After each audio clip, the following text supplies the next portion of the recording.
İrандықтардың мүрзөлөрдү зыярат кылуусу. Ирандын маанилүү каада салттарынын бири мүрзөлөрдү зыярат кылуу. Башкача айтканда, жылдын акыркы жума күнү ирандыктар чогулуп, жакындары жана бүт үй бүлөсү менен каза болгон жакындарыбыздын мүрзөсүнө келебиз. Биздин улуу муундагылар жакындардын мүрзөлөрүн зыярат кылып, дуа кылсак аларды кубантабыз деп айтышат. Кабырларды зыярат кылуунун дагы бир жакшы жагы шаардагы ызы чуудан алыс болуу. Каза болгондорго карата биздин урматыбыз өзүбүзгө болгон сүйүү деп билебиз. Биз көз жумган жакындарыбыздын күнөөлөрү кечирилет деп үмүт кылабыз. Амин.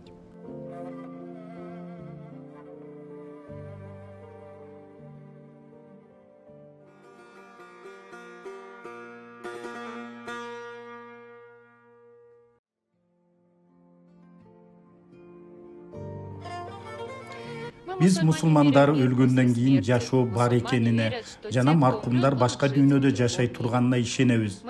Алар биздин кабырларга болгон зыяратыбызды сезишет. Ошондуктан бул ирандыктар үчүн маанилүү салт болуп саналат. Көптөгөн адамдар жума күнү каза болгон жакындарынын кабырларын зыярат кылып, алардын тынчтыгын суранышат. Бирок ар бир жумада болбосо да биз ирандыктар жылдын акыркы бейшемби күнү көзү өткөн жакындарыбыздын мүрзөлөрүнө барып, аларды эскеребиз. Каждый совершает паломничество к могилам. Ар ким бул зыяраттарды өзүнчө жасайт.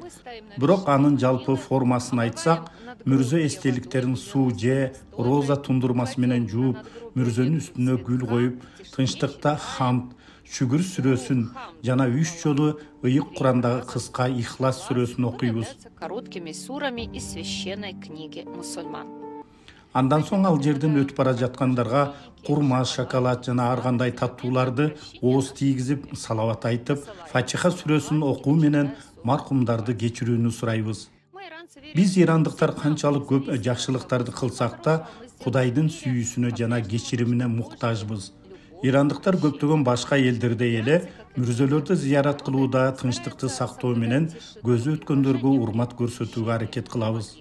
Эгер мүмкүнчүлүк болсо, мындай зыяраттарга балдарды алып барып, ал жердеги абал менен тааныштырабыз.